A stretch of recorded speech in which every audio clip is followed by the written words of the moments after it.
In the world's poorest countries, around 1 in 4 children are engaged in child labour. The world's biggest food company, Nestle. The Nestle company. Nestle. Nestle collects millions of gallons a year from springs in Southern California. Would you agree with me that your product should not be used where there is impure water?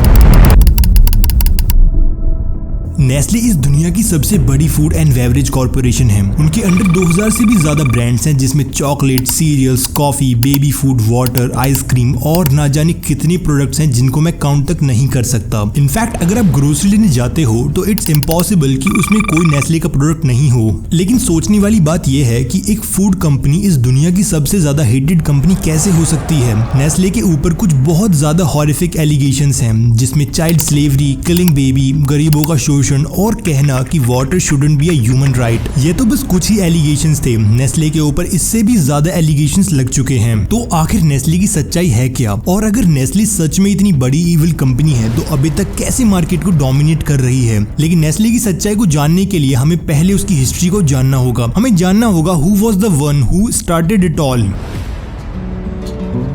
Nestle की शुरुआत 1814 Frankfurt में जन्मे Henry Nestle से होती है। Henry के 14 बहन भाई थे और वो 11वें बच्चे थे। हेनरी का जन्म एक ग्लेशियर्स की फैमिली में हुआ था और ये ग्लास के शीशे लगाने का बिजनेस उनकी फैमिली में जनरेशन टू जनरेशन पास हो रहा था। लेकिन जैसे जैसे हेनरी बड़े हुए उनको केमिस्ट्री के टूवर्ड्स अफेक्शन होती गई और उन्होंने डिसाइड किया कि वो एक फार्मासिस्ट बनेंगे instead of continuing family business. और उनके इसी फैसले के चलते उनके और उनके पिताजी के बीच में बहस शुरू हो गई। लेकिन हेनरी अपने गोल के टूवर्ड्स बहुत ज्यादा डिटरमिन्ड थे और केवल 15 की उम्र में उन्होंने एक फार्मेसी में एज अ हेल्पर ज्वाइन किया।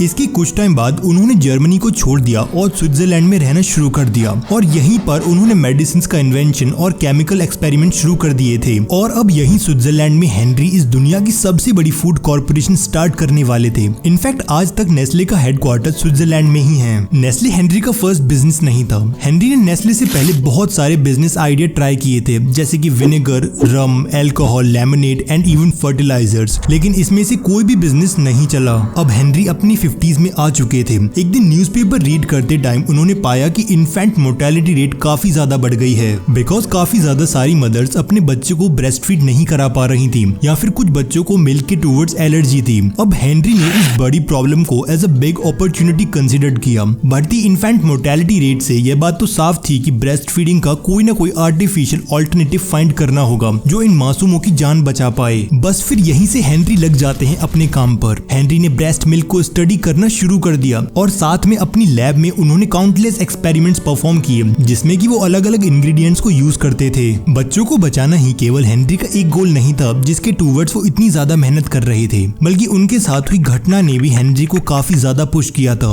एक्चुअली हेनरी की वाइफ के साथ कुछ सीरियस हेल्थ इश्यूज थे जिसके चलते वो मां नहीं बन पा रही थी। तो फिर हेनरी की वाइफ अपनी ममता के चलते हेनरी को और ज्यादा पुश करती हैं to make a breastfeeding substitute जो कि लाखों की जिंदगी बचा पाए। और ईयर 1867 में हेनरी को कामयाबी मिली। हेनरी ने आज तक का सबसे पहला बेबी फॉर्मूला इन्वेंट कर लिया था जो कि मेजरली 3 चीजों से बनता था, जिसमें काउज मिल्क, फ्लावर और शुगर थी। और अब यही बेबी फॉर्मूला सब्स्टिट्यूट बनने वाला था नेचुरल ब्रेस्ट मिल्क का। तो आपने देखा कि how Nestle begin with such a great intention. एक आदमी जो लाइफ सेविंग प्रोडक्ट डेवलप करता है फॉर द बेबीज जो ब्रेस्ट मिल्क ना मिलने की वजह से मर रहे थे। लेकिन यही स्टोरी जल्दी एक हॉरर मूवी में चेंज होने वाली थी। जो बेबी फूड बच्चों को बचाने के लिए बनाया गया था, कैसे वही बेबी फूड लाखों की मौत बन गया। कंपनी की शुरुआत में Henrys baby formula was a big success. इतने ज्यादा ऑर्डर्स आ रहे थे कि हेनरी को एक फैक्ट्री सेटअप करनी पड़ी to keep up with the demands. यह सब कुछ इतना जल्दी हो रहा था कि हेनरी इस पर बिलीव नहीं कर पा रहे थे। हर तरफ से पैसा ही पैसा आ रहा था। इतनी बड़ी सक्सेस के बाद हेनरी एक स्विस चॉकलेट मेकर के साथ कोलैबोरेट करते हैं टू मेक अनदर प्रोडक्ट और 1875 में उन्होंने फर्स्ट मिल्क चॉकलेट का इन्वेंशन किया।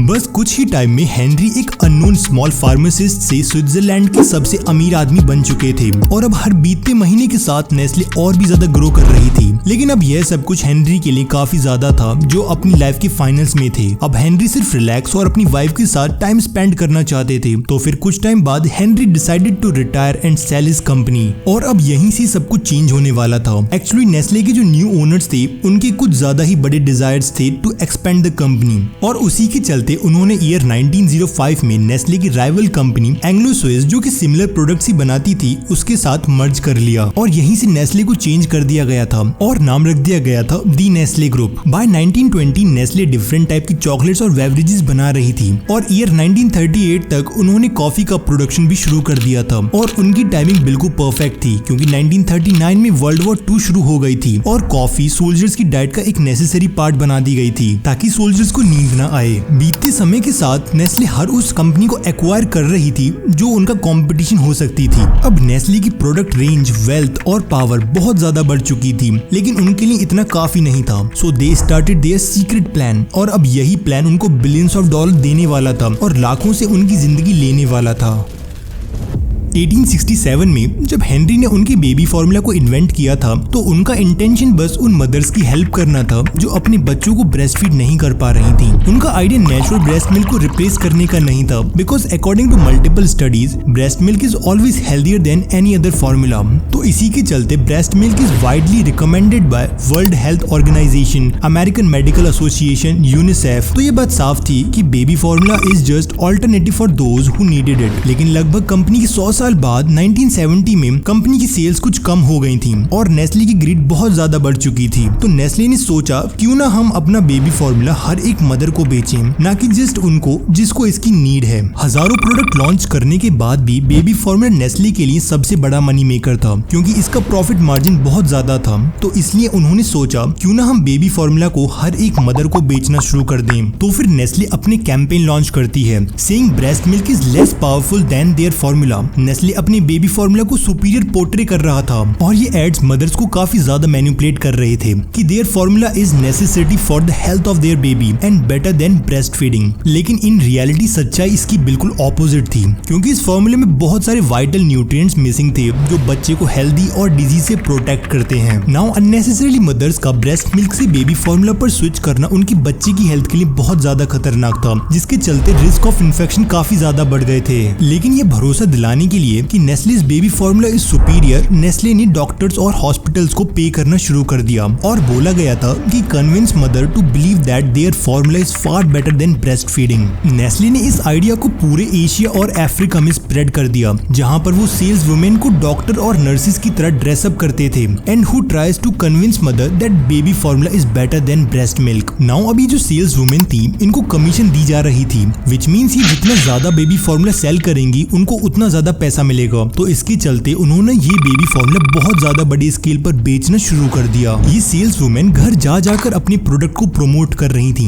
ये मामला और ज्यादा खराब हो गया जब नेस्ले ने इन फेक नर्सेस को फ्री सैंपल्स दिए to deliver them to mothers. Nestle सिर्फ इतने फ्री सैंपल्स देती थी कि उनके खत्म होने तक मदर नेचुरली मिल्क प्रोड्यूस करना बंद कर देती थी और उनके पास कोई ऑप्शन नहीं रहता था नेस्ले के एक्सपेंसिव प्रोडक्ट्स लेने के अलावा जो उनके बच्चे की जिंदगी बचा पाए। ये स्ट्रेटेजी नेस्ले के लिए बहुत ज्यादा सक्सेसफुल और प्रॉफिटेबल थी, तो उन्होंने इसको वर्ल्ड वाइड स्प्रेड करना शुरू कर दिया। वो स्पेशली डेवलपिंग नेशंस को टारगेट करते थे जहां पर मदर्स अनएजुकेटेड होती थीं और उनके ऊपर इजीली बिलीव कर लेती थीं। आफ्टर ऑल एक well educated well dressed nurse आपको बता रही है कि their product is way healthy, तो आप उसकी बात को कैसे नहीं मानोगे। इस कैंपेन की रिजल्ट बहुत ज्यादा फेटल थे। एस्टिमेटेडली 1 मिलियन से भी ज्यादा बच्चे मर चुके थे और ना जाने कितने लाखों बच्चे माल न्यूट्रिशन का शिकार हो गए थे। इसका सबसे गंदा रिजल्ट उन कंट्रीज में आया था जहां पर साफ पानी की बहुत ज्यादा कमी थी क्योंकि बेबी फॉर्मूला को वाटर में मिक्स करके बनाया जाता है। तो अब इसी कॉन्टामिनेटेड वाटर में बेबी फॉर्मूला मिक्स किया जा रहा था जिसको पीकर बेबीज बीमार होकर मर रहे थे। प्रॉब्लम और बढ़ गई क्योंकि जो मदर्स बेबी फॉर्मूला अफोर्ड नहीं कर पा रही थी वो इसको और ज्यादा पानी मिलाकर डाइल्यूट कर रही थी जिसकी वजह से बच्चे को इनफ न्यूट्रिएंट्स नहीं मिल पा रही थी and that lead to malnutrition. Although packaging के पीछे इंस्ट्रक्शंस दिए जाते थे लेकिन वो इंग्लिश में होते थे जो वहाँ की मदर्स रीड नहीं कर पाती थी। ये सब मालूम होने के बावजूद नेस्ले ने इसका कुछ नहीं किया और ऐसा लग रहा था कि ये सब फ्रॉड करने के बाद नेस्ले बिल्कुल क्लीन निकल जाएगा। लेकिन इन 1974 एक बुकलेट रिलीज की जाती है जिसका टाइटल था द बेबी किलर, जिसमें बेबी फॉर्मूला को अननेसेसरी कंज्यूम किए जाने की बात की गई थी और बताया गया था कि how Nestle killed millions of babies. Nestle के ऊपर जबरदस्ती बेबी फॉर्मूला को बेचने का आरोप भी लगाया गया था लेकिन नेस्ले अभी तक सब कुछ इग्नोर कर रही थी। लेकिन जब इसको जर्मन में ट्रांसलेट किया गया और टाइटल था नेस्ले किल्स बेबी। इसको सुनकर नेस्ले उनके ऊपर लीगल एक्शन लेती है, लेकिन अभी लीगल एक्शन काफी लेट थे क्योंकि अब वर्ल्ड वाइड प्रोटेस्ट और नेस्ले को बॉयकॉट करने की बात की जा रही थी। नाउ इन 1978 नेस्ले एग्जीक्यूटिव्स को यूएस कोर्ट में बुलाया गया और पूछा गया कि how their formula leads to millions of deaths and sick babies. इस प्रोटेस्ट के बाद WHO ने न्यू हेल्थ रेगुलेशंस रिलीज किए थे जिसमें मेंशन था कि कंपनीज ब्रेस्ट मिल्क को किसी और अल्टरनेटिव से कंपेयर नहीं कर सकती अपने एड्स में, लेकिन इन रेगुलेशन से कोई ज्यादा फर्क नहीं आया था। नेस्ले अभी भी साउथ ईस्ट एशिया और अफ्रीका में अपनी सेल्स कंटिन्यू रखती है, लेकिन डेवलप्ड कंट्रीज जैसे यूएस में उनकी सेल्स बिल्कुल ठप हो गईं। अपनी इमेज को क्लीन करने के लिए नेस्ले एक सॉन्ग रिलीज करता है in favour of breast milk जिसका नाम रखा गया था द सुपर बेबीज।